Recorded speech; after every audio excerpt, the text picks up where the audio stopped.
Muito boa tarde a todos. Continuando, então, o assunto que nós iniciamos no encontro anterior e relembrando algumas questões que nós já conversamos nos cursos anteriores, a gente sabe que o princípio inteligente percorreu uma trajetória de centenas de milhões de anos nos reinos inferiores da natureza, adquirindo experiência, né, se formatando enquanto um psiquismo iniciante. E, ao entrar no reino hominal, nós temos aí na contagem umas dezenas de milhões de anos. Centenas de milhões de anos para dezenas de milhões de anos. Como nós já vimos antes, do ponto de vista espiritual, dezenas de milhões é pouca coisa. Razão pela qual a nossa consciência, que vem despertando após a entrada no reino hominal, é bastante jovem e ainda muito suscetível de se desequilibrar, de se abalar e de permitir os conteúdos inconscientes irromperem, virem para fora, muitas vezes nos desequilibrando. Processos naturais do nosso desenvolvimento espiritual. Com o tempo, a gente adquirindo maior consciência, fortalecendo essa consciência, a gente também vai tendo a oportunidade de lidar com esses conteúdos inconscientes de uma maneira mais madura e podendo fazer uso de uma maneira saudável também. A gente costuma dizer que o psiquismo é como se fosse um assoalho, e aí a gente caminha em cima, só que de vez em quando a gente pisa numa determinada parte, que está mais fragilizada, e afunda. A queda nos permite observar onde é que estava mais frágil e reconstruir esse assoalho. Então, cada vez que a gente passa por alguma dessas experiências de desequilíbrio emocional, é uma oportunidade da gente olhar para dentro de si e reconstruir alguma coisa que pode ser melhorada, né? Essa é uma reflexão inicial.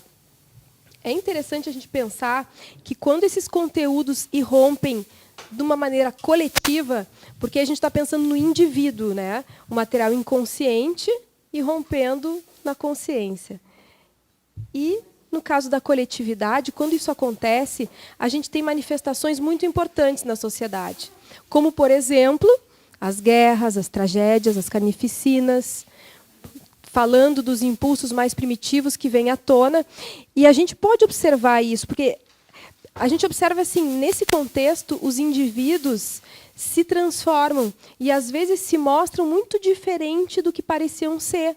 Porque, num contexto de guerra, de tragédia, a gente vê pessoas que eram muito pacatas, de repente, se comportarem de uma maneira extremamente violenta, né? Pessoas gentis se mostrando muito agressivas, porque é como se a massa, naquele momento, permitisse, e aí esse lado ruim de todos nós aparece. A gente sabe que o contrário também é verdadeiro. Quando a gente tem um grupo que favorece uma elevação moral, ética, o indivíduo também se apoia nisso e consegue buscar e expressar o melhor de si, né? No caso de uma guerra, pode também sobressair instintos bons? Pode, sem dúvida, porque o nosso livre-arbítrio ele sempre vai estar à nossa disposição, vamos dizer assim.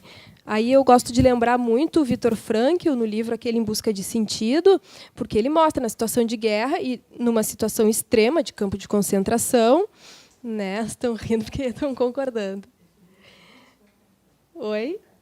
O livro para comprar, vale muito a pena, nos promove uma reflexão muito interessante. Para quem de casa, de repente, não conhece, é um psicólogo judeu que esteve presente no campo de concentração e que jurou para si mesmo que, se ele conseguisse sobreviver, ele escreveria um livro pensando, refletindo sobre aquilo. Isso acontece, ele escreve esse livro e desenvolve uma teoria psicológica de tratamento baseada na busca de sentido para as dificuldades humanas. É muito lindo o trabalho dele. Então, dentre muitas coisas que provavelmente a gente vai citar aqui, porque nos promove muitas reflexões, tem justamente a questão que o irmão aqui coloca. Porque se observa, por um lado, aquela coletividade na pressão de uma situação muito perversa, se tornar emocionalmente mais frios, é como se aos poucos as pessoas fossem ficando mais frias como um mecanismo de defesa para poder suportar aquilo. meio que sem se importar uns com os outros, cada um meio preocupado com a própria subsistência, porque, falando agora dos prisioneiros, né, porque cada um deles recebia uma lasquinha de pão para sobreviver o dia inteiro, mas, mesmo assim, naquele grupo, ainda que a maioria se comportasse dessa maneira, por essa tendência inferior que nós ainda temos, algumas consideráveis pessoas faziam exatamente o oposto. Abriam mão da sua lasca de pão, por exemplo, para entregar para o outro, sabendo que não ia ter mais o que comer, num estado de subnutrição. Ou então, pessoas ali no meio daquela condição, indo consolar uns, consolar outros. E o interessante é que se via os opostos, assim, né? Muitos soldados nazistas, por exemplo, né? Que estavam do lado de lá, se comovendo com as situações dos prisioneiros e ajudando dentro do possível, trazendo medicamento escondido, trazendo algum alimento escondido. E, por outro lado, alguns dos prisioneiros, como é que se diz assim, sacaneando os próprios colegas ali de dor. Então, a gente vê todas essas manifestações na criatura humana, né? O livre-arbítrio sempre presente diante de qualquer situação. Né? E como a gente está num mundo de provas e expiações, a gente tem essa tendência a um funcionamento mais primitivo, mas já temos alguma luz no horizonte aí onde a gente tem essas manifestações mais elevadas da consciência humana. Né? A gente vê, por exemplo, uma situação mais simples, mas muito corriqueira e muito atual hoje, conversamos no encontro passado também, esse momento de intensas discussões políticas. Vocês observam o quanto tem aparecido o lado ruim de todos nós? Tudo bem, tem aparecido o lado bom também. Mas me chama muito a atenção porque as conversas, especialmente nas redes sociais, têm sido acirradas, né?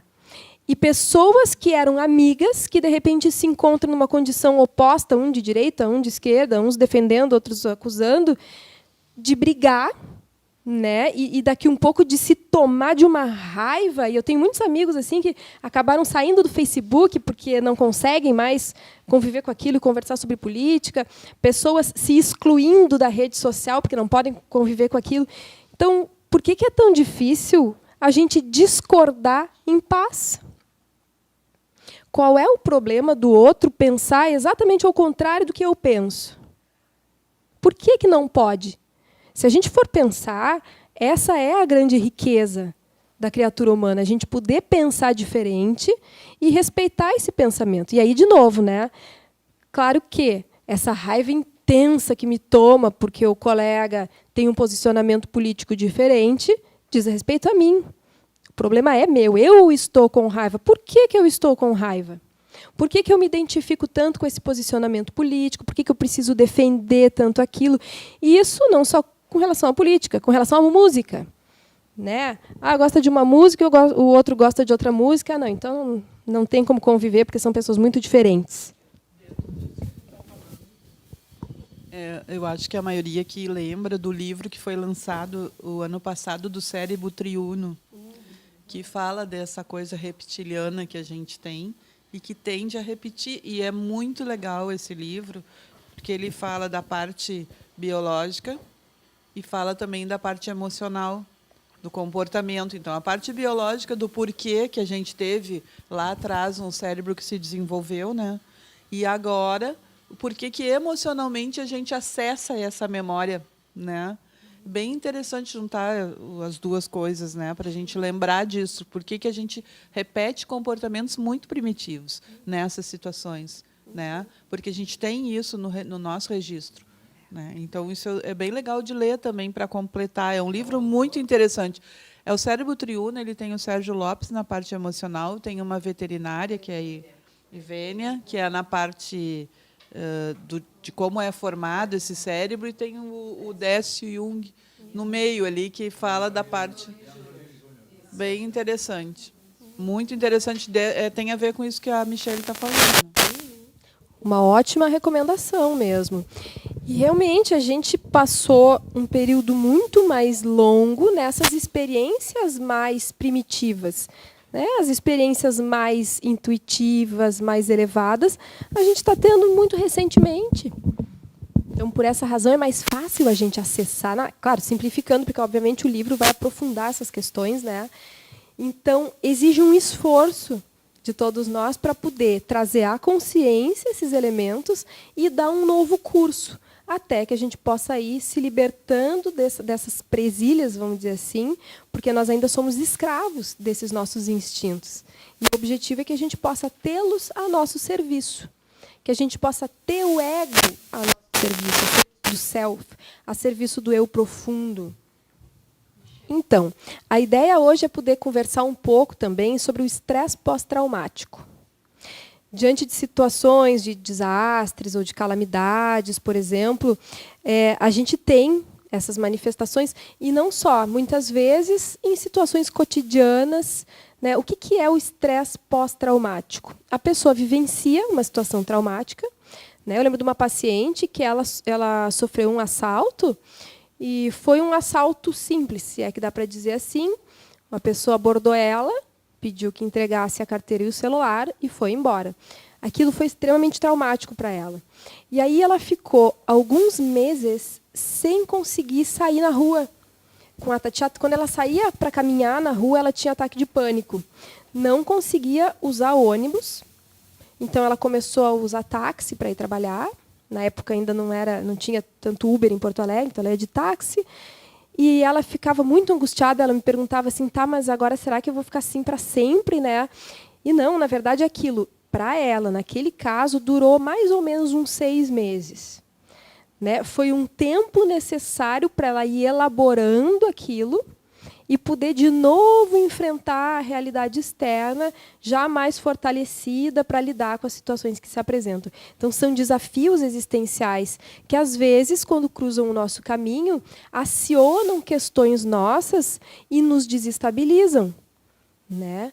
Uns vão desenvolver o estresse pós-traumático numa situação dessas, outros em alguma outra. Né? Nós somos muito diferentes nesse sentido.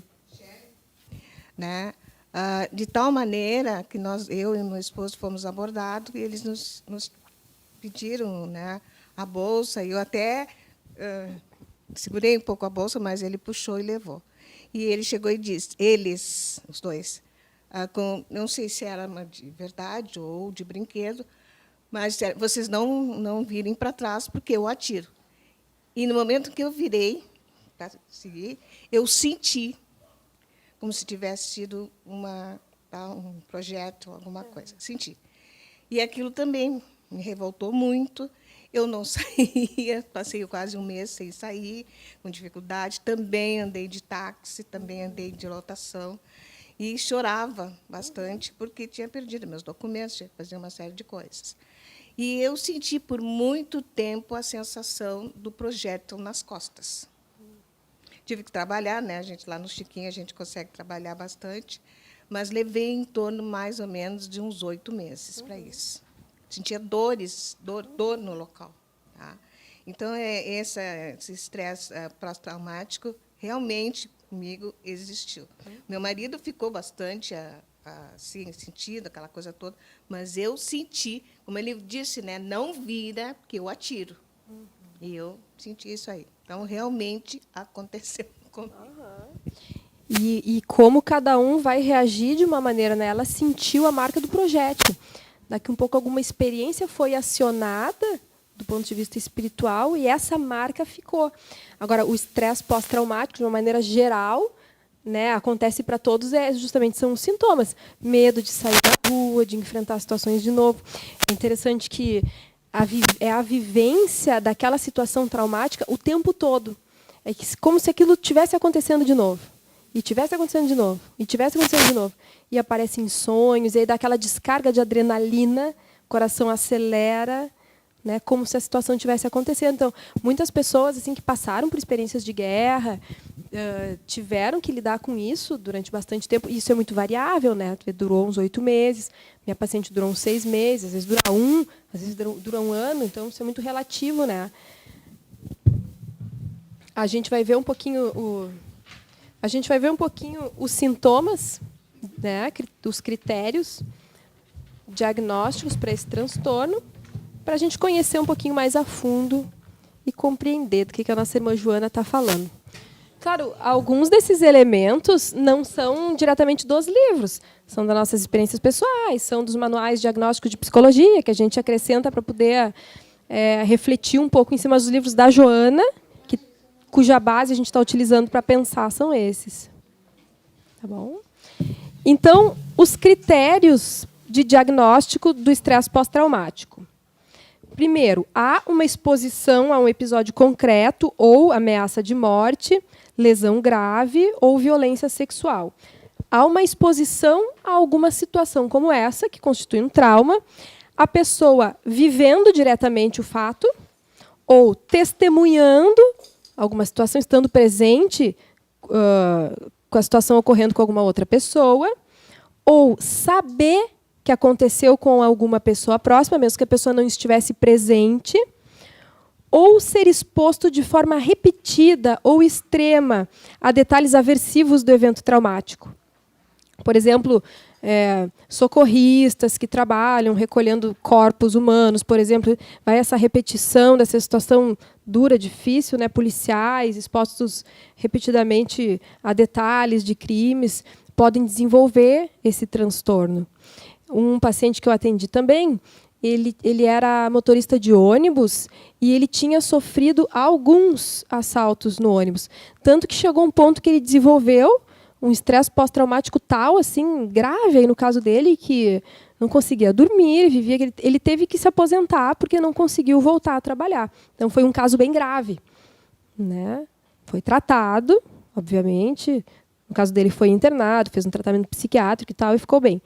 Mas então, vivendo, testemunhando, sabendo de alguma pessoa próxima ou ser exposto de uma forma repetida ao evento traumático. Os sintomas que aparecem: lembranças intrusivas e angustiantes recorrentes e involuntárias do evento traumático. Essas lembranças angustiantes, elas vêm, a pessoa pode não querer pensar naquilo e elas se intrometem no pensamento, aquilo fica vindo. Sonhos angustiantes sobre isso, pesadelos sobre a situação. Reações dissociativas, por exemplo, flashback, sentindo ou agindo como se o evento estivesse acontecendo agora. Vocês já viram alguns filmes norte-americanos dos soldados que voltaram da guerra do Vietnã? Tem bastante filme que mostra cenas assim deles, às vezes, saindo com a metralhadora na rua, como se estivesse no campo de guerra, como se a coisa estivesse acontecendo naquele momento. Né? Tem momentos dissociativos que a pessoa pensa que está vivenciando aquilo e reage de acordo com aquilo. Sofrimento psicológico ou reações fisiológicas a sinais internos ou externos que simbolizem ou pareçam com algum evento traumático. Então, uma angústia ou algum sintoma físico, né, uma descarga de adrenalina, como eu falei antes, aceleração cardíaca, decorrente de alguma coisa que lembre. Né, a pessoa ficou presa no elevador e aquilo constituiu uma experiência traumática para ela. E aí, por exemplo, no elevador estava tocando o sambinha não sei o quê, e aí, dali um pouco, a pessoa escuta o sambinha não sei o quê, meses depois, e sente toda uma angústia e não sabe por quê. Porque inconscientemente está associado àquela experiência traumática. Isso pode acontecer também. Vocês veem quantos níveis diferentes dessa experiência, né? Ou, ao entrar, mais objetivamente, ao entrar no elevador, tem essa angústia. Michele, pode ocorrer em casos com crianças que passaram por acidentes, por traumas, quer dizer, uma criança de 1 ano, 2 anos, e depois, posteriormente, se manifestar essa sensação de angústia e coisa, e às vezes ela até comenta sobre este acidente, comenta sobre isso, pode ocorrer? Pode sim, sem dúvida. Crianças também manifestam esses sintomas. Eu já observei assim nesses lugares onde tem essas guerras de facções criminosas, de traficante e tal, de crianças que presenciam tiroteio e morte e tal, ficam sim. Eles ficam manifestando esses pânicos, esses medos de ficar sozinho, esses medos de tudo, né, que se configura assim no quadro de... No caso, eu sei de um rapaz, né, agora já, que ele passou por um acidente, perdeu os pais, né? Aí ficou com os tios, com os avós, tudo mais. Quer dizer, mas aquela criação foi sempre um pouco assim abafada, não querendo falar muito sobre a perda dos pais, sobre aquelas coisas. Mas com uma certa idade aí começou a se manifestar. Ele tinha essa sensação de angústia, tinha momentos que ele acordava dizendo, né, sobre o acidente. Por isso que eu estou perguntando. Quer dizer, é um registro que ficou bem marcado, né, dentro do seu inconsciente. Me parece, nesse caso específico, que não seria um diagnóstico de estresse pós-traumático, mas o registro da experiência ficou, né? Parece que até num certo nível consciente, mas mesmo que fosse num nível inconsciente, a criança agitada e tal, nem sabe do que ocorreu, mas manifesta esses sintomas. E algo interessante, que é importante a gente pensar, é essa coisa do não dito. Né? O não dito é não dito verbalmente, porque, do ponto de vista inconsciente, aquilo circula, né? Que nem o filho adotado que não sabe que é adotado. Por isso, ou a criança que morreu um familiar e não é dito para a criança que morreu o familiar. É muito importante trazer para a consciência. Sempre trazer para a consciência facilita o processo de elaboração. Por isso que a gente diz também, tem um enterro de algum familiar próximo que desencarnou, leve a criança. Né? Porque as pessoas dizem, não, mas é pequeno, morreu a avó, não vou levar. Leve. É importante ela poder ver, elaborar, entender o processo da morte. Então, o que acontece? Claro, a gente vai mais ou menos no ritmo da criança, né? Conforme vai manifestando curiosidade, vai perguntando, poder ir dando essa informação. Não, tu tem esses sonhos, agora adulto no caso, né? Tem esses sonhos, é porque aconteceu isso, foi dessa maneira. Aí sai do campo da fantasia e vem para a consciência. Porque o campo da fantasia, ele é sempre pior, tá, gente? A gente sempre fantasia o pior. Então, trazer para a consciência alivia, por incrível que pareça. Eu lembro de um caso que eu atendi, que foi bem isso, assim, foi a avó desencarnou, e aí a criança foi tudo estava na mesma residência. Só que as crianças estavam dormindo, a avó desencarnou, então foi retirada da casa, as crianças continuaram dormindo, e foi enterrada, não levaram as crianças para o enterro, para o velório, e não se falou nada sobre isso durante uns dias. E a criança perguntando, cadê a avó? Aí, depois de uns dias, explicaram que a avó tinha ido para o céu. Né? Vocês podem imaginar que eu fiquei com os cabelos em pé. Não faça isso, pelo amor de Deus. Cada um faz o que consegue, né? Mas não é a orientação psicológica que a gente dá. Porque pode parecer mais doloroso mostrar o corpo ali sendo velado, mas aquilo possibilita uma elaboração. A gente que é espírita, muitas vezes a gente pensa assim, para que eu vou no enterro? Eu já sei que ali é o corpo, o espírito não está ali, então não faz muito sentido ir até ali. Ok, às vezes para algumas pessoas mais evoluídas, isso pode realmente ser tão bem trabalhado, tão bem, né, aquilo tido dentro, que não há necessidade da pessoa vivenciar.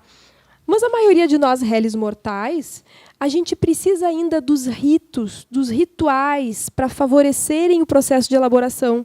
Então, ir ao enterro, olhar, chorar, se comover ou não se comover, ou só ficar em prece, né, tendo uma compreensão de que o espírito está se desligando, já se desligou, no caso, o nosso espírito.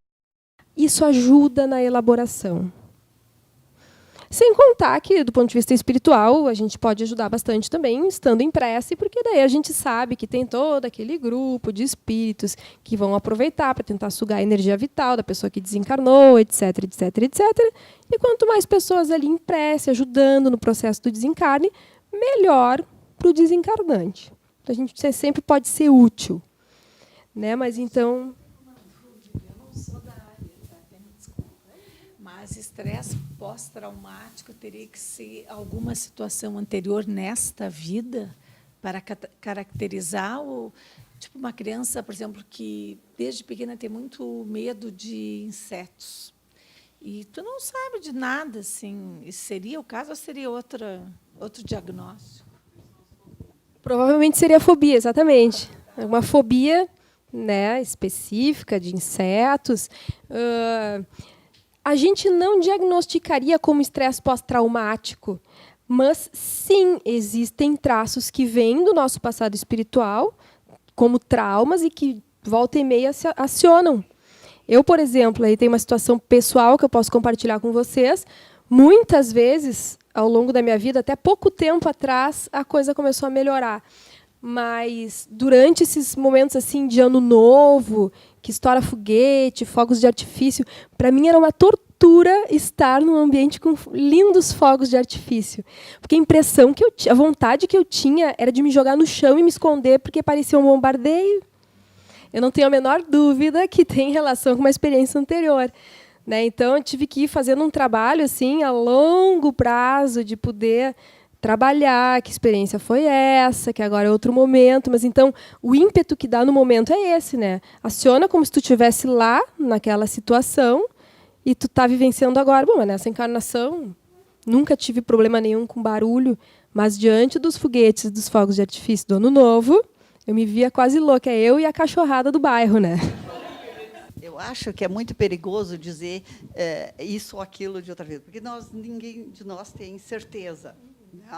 E numa terapia, justamente para tirar o trauma, o estresse pós-traumático de um assalto, que até hoje eu não me recuperei, não dirijo mais, um colega disse que só podia eu ter sido bandida na outra vida. Eu virei as costas, nunca mais voltei. Só isso.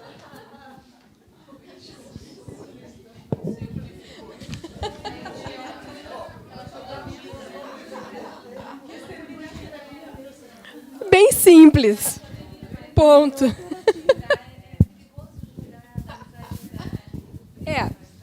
Para começo de conversa, talvez console a nós todos, no primeiro momento, saber que ninguém de nós foi flor. Né? Então, a começar por aí. Mas não dá para a gente simplificar. É claro que o nosso psiquismo é tão complexo que é uma rede de situações, não é só, por exemplo, vamos supor que tivesse sido. Tá, foi bandida. Tá. Isso poderia se manifestar hoje de diversas maneiras. Né? Muitas variáveis vão se juntando para resultar no sintoma que tu está tentando lidar hoje. Então, realmente, tem que ter um certo cuidado para não simplificar isso. E um certo tato também para colocar alguma situação que de repente ele pudesse estar pensando como hipótese, né? Mas eu estava pensando também na questão da direção, e que bom que tu lembrasse, porque é uma outra possibilidade, né? A gente vê tantas pessoas que pararam de dirigir porque tiveram alguma experiência negativa. Então, assim, por exemplo, a pessoa está aprendendo a dirigir, aí pega o carro e bate na entrada da garagem, por exemplo. E aí o familiar que está do lado... Olha, pode ter acontecido com você, mas eu estou falando especificamente de uma pessoa que eu conheço, tá? Mas é que eu acho que é tão comum, que eu estou vendo todo mundo fazer assim, então não estou falando de nenhum de vocês. Bate no canto da garagem e o familiar xinga ou debocha, e aí aquela pessoa nunca mais dirige. Né? Eu diria assim, dirija. Vale a pena trabalhar para superar.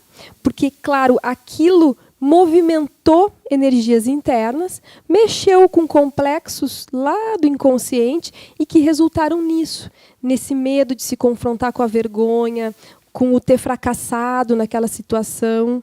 Né? Mas nós vamos falar mais um pouquinho sobre isso também adiante, entrando num outro tópico que a Joana traz a respeito do bom humor, do lidar com bom humor com as relações aflitivas da vida, a questão da direção.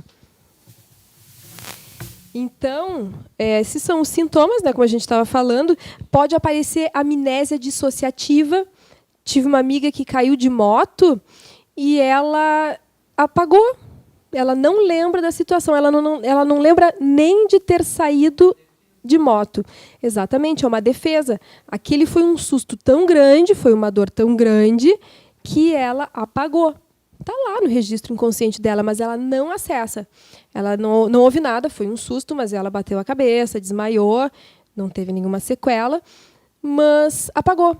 Ela só lembra de ter saído de casa de moto e não lembra nem para onde que foi, nem onde tinha ido. Amnésia, né? Como uma defesa. uma distorção da lembrança, né? Nesse sentido também de defesa, né?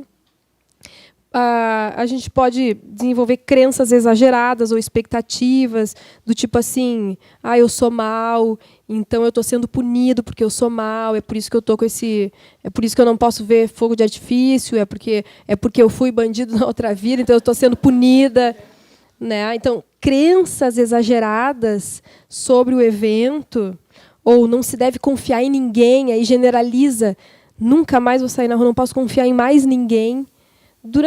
Isso aparece no estresse pós-traumático também, né? E o estado emocional persistente de medo, pavor, raiva, culpa, vergonha, sentimentos de distanciamento em relação aos outros, surtos de raiva, comportamento imprudente ou autodestrutivo, e aí uma série de problemas de concentração, perturbação do sono, etc. Sintomas que podem estar relacionados ao estresse pós-traumático.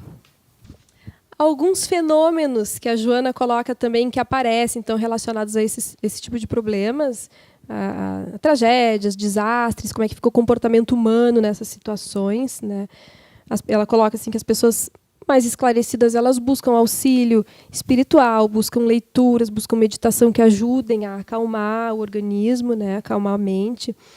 Ou então outras pessoas se entregam à busca dos prazeres exagerados, como uma tentativa de esquecer a vivência ruim. Muito interessante é que algumas pessoas que têm um quadro de depressão e ansiedade constante, por exemplo, no meio de situações assim, de calamidade pública, tendem a se sentir melhor. Porque a dor que está ali é tão grande que a sua dor acaba ficando menor. E aí até há um alívio daquele quadro depressivo. Isso é interessante que acontece também. Né? Se sente parte de um grupo, está todo mundo sofrendo e a sua dor acaba sendo menor do que a do outro.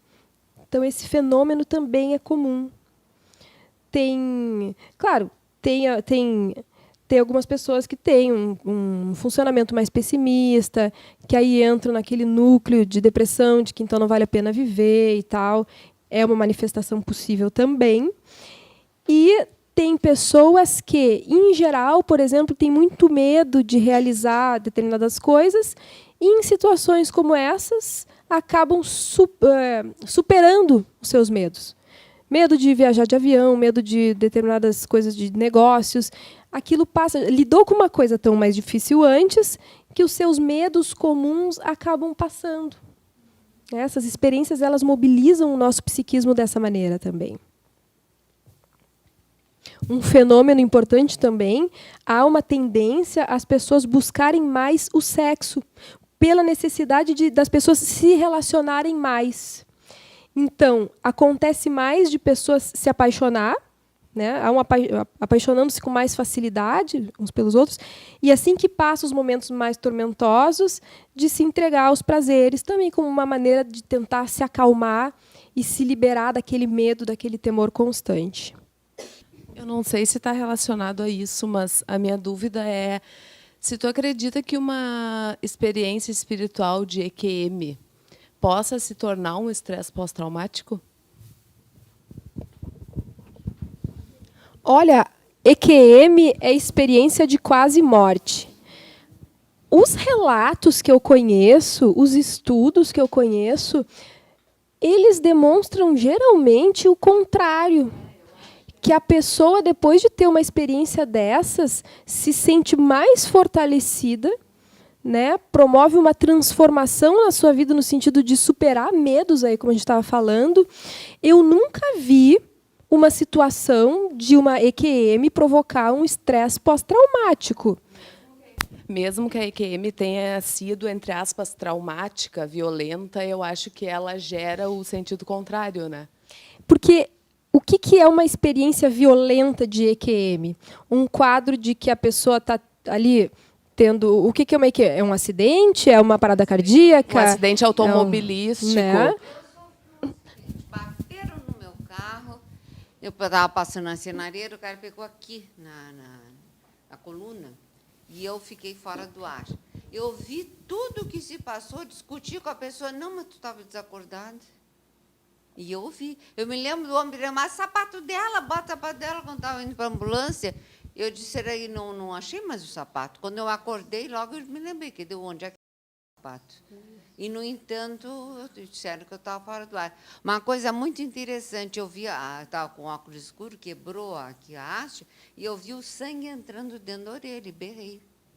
Aí veio a enfermeira lá, botou. Mês depois eu fui ver, eu não conseguia ver. Tive no espelho, tive que ajeitar 2 espelhos para poder ver se tinha ficado. E elas deram um ponto ali, sim. E, no entanto, como é que eu vi? O espírito salta, não fica ali, a gente vê tudo. E como, né, se tu te permite compartilhar com a gente assim, como é que foi a tua sensação de ter tido essa EQM para fora? Foi traumático? Foi transformador? Como é que foi? Não, porque eu vi tudo que era defunto da minha família ao meu redor. Minhas avós, meu pai, todos juntos, segurando-a, junto com os enfermeiros, segurando-a. Não tive trauma. Eu dei recados para a minha família, da minha avó, do meu pai, da minha tia, e, no entanto, foi uma coisa... Eu achei maravilhoso. Hoje eu acho maravilhoso. E não fiquei traumatizada, não. Não fiquei. Não foi assim. Para tu ver, né? Eu acho que isso é um caso raro e eu acho que por isso também que veio na minha cabeça, porque experiências que nem a dela é muito difícil a gente escutar. Não, o médico disse que não é comum. Não, eu digo do fato de tu ter aceitado com tanta tranquilidade. Quer passar para... Como o estresse pós-traumático, tu acredita que se tornou, então, no teu caso? Não, nos outros, desse de assalto, sim, foi. Mas dos outros, de acidente e de cirurgia, não foi. De acidente de Acidente cirurgia de com carro EQM. que eu perdi, tudo, sabia tudo, via, e eles disseram que eu estava desacordada. Eu sei que eu não estava desacordada, estava com a minha mãe, que hoje já desencarnou. E essa foi uma experiência e não foi traumático. Continuei a dirigir tranquilo, bateram em mim também, eu quase o carro quase caiu num barranco, né? E outro foi de uma cirurgia, onde eu estava realmente muito nervosa, porque era uma cirurgia de câncer, e eu conversei com os médicos o tempo todo, mas eu estava anestesiada. Aí, quando o anestesista foi conversar comigo, tu já sabe o que deu o resultado, né? Eu sei. Ele disse assim, sim, tu conversou todo o tempo. Eu só vim aqui para te tranquilizar. Mas eu disse, como foi isso? Ué, tu estava anestesiada, mas tu estava conversando. Ah, sim, aí através do corpo físico, não se deslocando dele. Interessante. Uhum.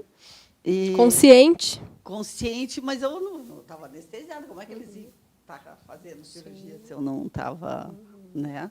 Então, e não foi traumático, pelo contrário, eu acordei assim, tranquila, eu estava sabendo de todo aquele processo, porque eu já tinha sido avisada anteriormente que eu ia passar por tudo aquilo, através dos meus sonhos, tudo que eu tenho. Então, não foi traumático. Agora, neste caso que foi traumático, que eu fui parar em terapia até hoje, não foi traumático, porque aconteceu uma situação diferente, já fui assaltada outras vezes, mas levaram os meus cães. E, quando levaram meus cães, foi uma dor muito terrível, que eu fiquei 6 dias chorando sem parar. Eu ganhei infecção, eu tive que me tratar com a infecção. E aí eu senti que eu não vou dar conta de desaparecer. Uma coisa, eu dou conta com a morte, mas não dou conta do desaparecimento, seja do que for. Então, e aí, 6 dias depois, eles voltaram para mim e eu melhorei. Olha, que bênção, voltaram, que bom, né? Sim, aí no caso teve um luto associado também, né? Torna a coisa mais difícil de se elaborar também. Mas, de fato, né, eu tenho colegas que estudam mais profundamente as experiências de quase morte e eu não conheço relatos delas terem provocado estresse pós-traumático. Né? Pode ser que apareça e a gente venha a conhecer, mas até então nunca ouvi falar, respondendo a tua pergunta.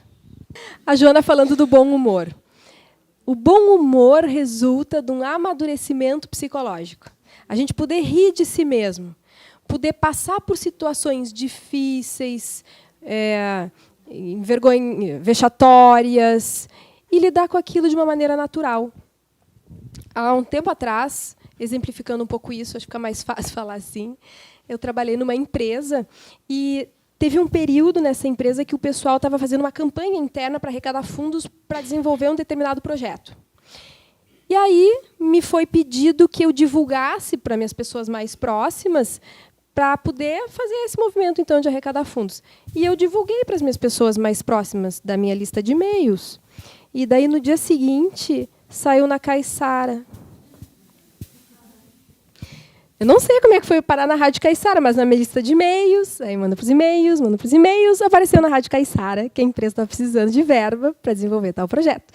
No dia seguinte eu cheguei, sem saber de nada, estava a diretoria, a superintendência, todo mundo me esperando lá. É hoje que eu vou para a rua, né? E aí tive que ouvir, né, aquele baita puxão de orelha, me explicar, que eu não sabia como é que tinha acontecido isso, mas pedir desculpas, tentar reparar aquilo de alguma maneira, né? A empresa teve que se manifestar na rádio também para explicar a situação, então foi uma baita de uma confusão. E tá, aconteceu, não fui demitida, fiquei bem feliz que não fui demitida, e foi isso. Dias depois eu estava achando aquilo muito engraçado, mas eu poderia ter tido um trauma daquela situação, ter ficado muito deprimida, muitas coisas podem acontecer naquela situação, outras acontecem, né? Nessa daí, casualmente, não aconteceu, poder dar risada das situações, mesmo situações assim angustiantes, difíceis. Sabe aquela coisa da gente lembrar de uma situação difícil que aconteceu há muito tempo atrás e hoje poder achar graça? Quanto antes a gente puder achar graça, melhor. Claro, não é aquela graça assim irônica, não é não levar a situação a sério, mas é poder lidar com bom humor apesar das dificuldades. Então, isso nos ajuda. A gente esquece muitas vezes, né, quando a gente leva tão a sério a disciplina da reforma íntima, a gente esquece que a Boa Nova fala de alegria. Então, poder vivenciar essa alegria, poder se permitir essa alegria no dia a dia, nas pequenas coisas, e também quando a gente se depara com coisas difíceis e a gente tropeça e a gente faz errado, e tá bem, fez errado, assume a responsabilidade, repara e segue adiante. A gente tem aquela tendência a ficar preso na culpa, se martirizando, que é um funcionamento infantil do nosso psiquismo, porque a gente fica lá se martirizando, chicote nas costas, e não trabalha para mudar. Então, quando nós nos depararmos com situações assim, né, estou sentindo muita culpa, né, estou me autopunindo, essa autopunição, se resolvesse, que bom, mas é que não resolve, então a gente precisa fazer outra coisa. Ok, vou reparar, a culpa está ali, não adianta fazer de conta que ela não existe. Ah, bola para frente, deixa a culpa para trás. Não, ela vai ficar ali, a gente tem uma instância moral no inconsciente que fica ali nos cobrando. Então, de alguma maneira, eu preciso reparar aquilo para internalizar que eu estou sanando uma situação que fez com que eu me sentisse assim. Uma situação que fez com que eu sentisse que eu lesei a sociedade, ou outra pessoa, ou a mim mesmo. Então, reparar de alguma maneira, não necessariamente com aquela pessoa a quem eu fiz mal, por exemplo, mas reparar com relação à lei divina. Então, poder rir. Quando eu era final da adolescência, eu estava tirando carteira de motorista, lá pelos 18 anos, eu acho. Na minha família, tinha o carro do meu pai e o carro da minha mãe. Era proibido pegar o carro do pai. E o da mãe ela usava muito, então o carro não era emprestado para a adolescência, adolescente de final de adolescência, não podia pegar o carro. Eis que uma vez o Alexandre, já estava namorando o Alexandre, então vocês têm uma ideia do tamanho do karma.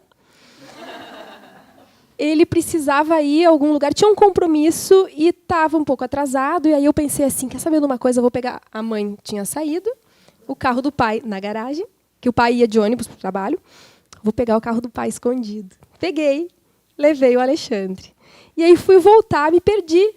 Porque novata, né? Até conhecer as ruas e pega a mão errada e não sabe que não tem mão para cá e está acostumado a andar só de ônibus, peguei a mão errada. Gente de Deus, eu acho que eu rodei assim, ó, 1 hora e pouco por Porto Alegre, dei uma volta lá na Zona Norte, e aí quando eu consegui achar uma determinada avenida que eu conhecia, que bom, eu sei que aqui eu consigo pegar o caminho de casa. Parei numa sinaleira aliviada, olho para o lado, o carro da minha mãe. Ela na janela, a minha irmã ao lado, me olhando assim, Só dando uma banadinha e rindo. Já sei o que me espera quando eu chegar em casa. Fui para casa, levei outro, né? E tá bom, desculpa, peguei sem pedir, foi errado, não farei mais. E tá bom. Sem martírio, sem chicote nas costas. Foi engraçado, né? Na hora, não. Não. A gente sempre tem que... Exatamente. Aquele percurso todo foi só para chegar naquele momento. Então, o lidar, o poder rir das próprias bobajadas. E também das coisas difíceis que a gente passa. Na minha família, o meu pai, ele teve um câncer e ele era um cara da vida, ele é um jornalista, super saía muito, tinha muitos amigos e tal, e de repente o câncer limitou, ele ficou 4 anos até ir ao óbito, né? E ele ficou... O que acontecia? Eu tinha pavor da hemodiálise. E aquela história de fazer do limão a limonada, né? Nas vésperas da hemodiálise, que era segunda, quarta e sexta, ele começava a cantar. Ele perdia o sono lá pelas tantas, pensando que no outro dia ele tinha que ir para que aquilo, realmente, para quem passa pela experiência de hemodiálise, não é das melhores coisas, né? E aí ele começava a cantar, e eu disse, quando eu crescer, eu quero ser igualzinha, tio. Porque assim, tudo na vida dele, e o que facilitou todas as coisas dele, essa doença tão prolongada, foi exatamente o bom humor. Ele não pôde mudar aquela situação. Então, o que eu vou fazer com ele? Eu vou tornar ela... Né? Então, assim, eu tenho ele como esse exemplo. Sempre foi meu melhor exemplo de vida, mas essa passagem dele, doente, 4 anos, sendo que muito desgastantes os cânceres são, né? Foi para mim assim um exemplo. Eu disse, puxa vida, se dá para ser assim, né? Leve, né? Ele ficou aprisionado. Ele vivia numa prisão domiciliar, mas ele não caminhava. Aí foi perdendo, né, a mobilidade, porque a hemodiálise vai tirando e tudo, mas sempre com bom humor. E aí ele acordou assim cantando. Se eu vou cantar, o que eu vou fazer? Né? Uns contam carneirinho, eu canto. Que belíssimo exemplo. E é exatamente isso. Claro, não nos culpar quando nós ainda não conseguimos fazer isso, mas ter isso como uma meta a ser alcançada, né? Eu não sei se eu já falei com vocês, também é uma paciente minha que passou por um câncer, e nas pesquisas a gente tem que as pessoas que lidam de uma maneira mais leve com a doença têm um índice de cura bem mais alto do que aquelas que ficam desesperadas e se deprimem, né? Tem uma sequência do lidar com a doença, que é aquele primeiro negar, né? Não me lembro bem a sequência, quem está trabalhando na capelania, o negar a doença, né? Não é comigo, eu não tenho, se revoltar com aquilo, depois deprimir, aceitar que tem, lidar com aquilo, lidar com aquela dor, deprimir, e aí depois poder aceitar. E aí, nesse aceitar, poder rir, poder brincar. Né? Porque eu me lembro que essa minha paciente, ela me dizia assim, né, será que eu não tô num mecanismo de defesa, não estou negando a minha situação, assim, porque parece que eu estou tão num oba-oba aqui, estou lidando com câncer, né? E passou por cirurgia, por rádio, por químio, por tudo. Mas não, porque o negar seria o então negligenciar o tratamento, por exemplo, né? E não buscar o tratamento, seguir as orientações médicas, fazer tudo direitinho e também poder estar lidando de uma maneira mais leve. E isso pode ser construído dentro de nós. Se por acaso a gente tem um funcionamento mais depressivo, mais distímico, a gente pode transformar isso e desenvolver uma maneira mais alegre de viver. É que a gente carrega tantas culpas do nosso passado espiritual que é como se nessa vida a gente tivesse que sofrer. Michele, uma coisa que tu falou antes, eu não estou lembrando direito, mas de situação de guerra, onde a pessoa, às vezes, a dor lá é maior do que a dor aqui. Por exemplo, eu sou uma pessoa que eu luto constantemente para me manter alegre. E, no entanto, em todas as situações que me aconteceram, coisas que a outros deprimem, eu lido muito bem. É muito estranho isso, porque eu lido, eu sei lidar. Eu soube lidar com esse momento de câncer, eu soube lidar com outro momento que, por causa disso, que eu fiquei com as defesas baixas e fui parar no hospital, e aí sim eu quase morri muito pior. Eu soube lidar com todas as minhas coisas, que eu já fiz 16 cirurgias, então eu soube lidar sempre com isso. Mas, no dia a dia, eu tenho que vencer. E é por isso que eu faço oficina para resgatar as memórias alegres hoje. Nesse caso, a gente pode observar que há um potencial que, naqueles momentos ali, é acionado, né? Diante de uma situação mais difícil, aciona algo que está ali, mas que em outras situações fica adormecido por alguma razão. Mas sabe que tem, né? Mas, com relação às coisas de tragédia, é um pouquinho diferente da relação com tragédias e calamidades, assim, que aí é mais... A coisa está tão difícil fora que eu lidar com as coisas fora fica mais fácil, né? Aí tu me diz que tu está lidando com questões tuas mesmo, né? Que ainda é mais difícil, lidando com as tuas próprias dores. Então, me parece que é a evidência de um grande potencial psicológico, emocional. E outras coisas, provavelmente, é que devam estar disparando assim, essa dificuldade no dia a dia, né? Pensando alto aqui, claro, né? Eu tinha uma outra coisa para falar, mas primeiro eu queria falar uma coisa. É porque eu acho assim, ó, que lidar de uma forma mais leve e positiva não significa que, em alguns momentos, tu não possa te recolher e dar uma chorada ali, dar uma lambida nas feridas, como, né? E daqui a pouco, ok, já dei minha choradinha, agora vamos seguir a vida. Né? Acho que essas duas coisas elas podem coexistir e vão nos fortalecer, né? Não negar o sentimento da tristeza também por algumas situações. Dá uma choradinha, tá, deu. Não é uma autocomiseração, mas em alguns momentos chorar também é bom, né? Sei lá. É da natureza, as estações, natural, né? E na questão da leveza também, eu fiquei pensando assim, me lembrei daquele filme Um Sonho de Liberdade, de como está na cabeça da gente, seja lá onde qual for a situação que tu estiver enfrentando, seja de doença, uma calamidade pública, enfim, como o que está na tua consciência, assim, que tu possa dar se abstrair de vez em quando daquela situação, pode te remeter numa questão de esperança. Até usando o próprio exemplo do livro do Viktor Frankl, né? Ok, eu estou aqui, mas eu não sou isso aqui. Não é isso aqui, não. Eu estou tendo esta experiência, mas isso não me reduz a isto aqui. Não é esta coisa aqui que eu sou. O espírito transcende a tudo isso, né? E aí a gente está falando também de resiliência, né? De poder, a fênix, né? Se levantar das cinzas e alçar voo. E já é o momento de nós finalizarmos o nosso encontro de hoje.